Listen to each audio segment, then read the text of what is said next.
Hi అండి. ఏదైతే జానమోహన్ రెడ్డి నిన్న డోన్‌కెళ్లారో అక్కడ జనసంద్రంలా కనిపించిందండి. మనం చెప్పుకున్నాం ఇంతకుముందు జగన్ ఎక్కడికెళ్తే అక్కడికి జనాలు విపరీతంగా వస్తున్నారు. అలానే వాళ్ళ కార్యకర్తలు అనుకోవచ్చు, లేకుంటే డబ్బులు పెట్టి తీసుకొస్తున్నారంటే తెలీదు మనకి. అది మనం కన్ఫర్మ్ చేయలేము గానీ, ఖచ్చితంగా జగన్మోహన్ రెడ్డికి ఒక క్రేజ్ అయితే ఉంది. యువతలో అనుకోవచ్చు ఖచ్చితంగా. పవన్ కళ్యాణ్ ఎళ్తే ఎలా అయితే యువత వస్తున్నారు. జగన్మోహన్ రెడ్డి ఎళ్తే బయటికి ఖచ్చితంగా ఒక యువత అయితే ఎగబడుతున్నారు చూడటానికైతే. నిన్న చూసుకుంటే అది అసలకి పార్టీకి సంబంధించిందే కాదు. జస్ట్ ఆయన ఒక పర్సనల్‌గా ఒక పెళ్ళికైతే వెళ్ళాడు. అక్కడికెళ్తే సడెన్‌గా జనసంద్రం వచ్చింది. అక్కడైతే అభివాదం చేసుకుంటూ వెళ్ళడం చూసాం మనమైతే. యాక్చువల్‌గా అయితే దీనికి గూడా ఆంక్షలు విధించేవాళ్ళు. కాపోతే పెళ్ళని వదిలేసారనుకుంటాను చంద్రబాబు నాయుడు ఏమో, లోకేషు. ఎందుకంటే చూసాం గదా! ఏదైతే నెల్లూరు టూర్ మనం చూసాం. ఆహ్, క హ్మ్. నెల్లూరు టూర్ చూసాం మనం. ఏదైతే ముళ్ళ కంచెలు వేసి, రోడ్లకి గుంతలతో వేసి మనం అన్నీ చూసాం.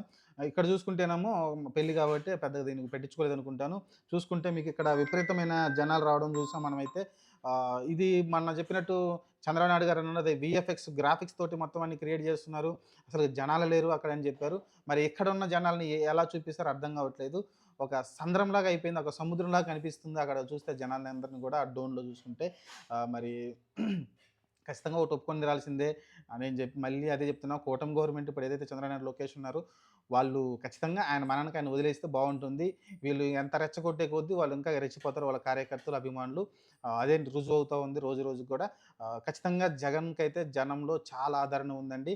ఆయన పైన వ్యతిరేకత ఉంది. లేకుంటే దుర్మార్గుడు అని రోజు ఈళ్ళు కూటమిలో చెప్పుకుంటా వస్తున్నారు. పవన్ కళ్యాణ్ లేకుంటే చంద్రబాబు నాయుడు, లోకేష్. అయన్నీ కూడా జనాలేం పట్టించుకోవట్లేదు. వాళ్ళైతే అందరూ కూడా స్వచ్ఛందంగా వచ్చి జగన్మోహన్ రెడ్డిని ఆదరిస్తూ ఉన్నారు. చూద్దాం మరి ఫ్యూచర్‌లో మరి ఇంక దీనిపైన గూడా ఎలా కల్పితంగా చేస్తారో, ఇది గూడా గ్రాఫిక్స్ అని జెప్తారేమో చూద్దాం. ఈరోజైతే న్యూస్ పేపర్‌లు చదివాను. కనీసం దాని గురించి ఒక్క ముక్క గూడా వేయలేదు. సాక్షిలో ఒకటే మటుకు ఆ ఫోటో అయితే కనిపించింది. మిగతా సోషల్ మీడియాలో అయితే ఇది వైరల్ అవుతూ ఉంది. ఈ జనసంద్రాన్ని చూసి అందరూ వైరల్ జేస్తా ఉన్నారు వైసీపీ వాళ్ళు. దీన్ని ఇంగ టీడీపీ ఇంకా దీని గురించి ఏం మాట్లాడట్లేదు. మలిసింగా రేపో, ఎల్లుండో మళ్ళీ అది గూడా ఒక గ్రాఫిక్స్ లాగా జనాల్ని క్రియేట్ జేశారు. అక్కడ ఒక్క జనం గూడా లేరని చెప్తారేమో చూద్దాం.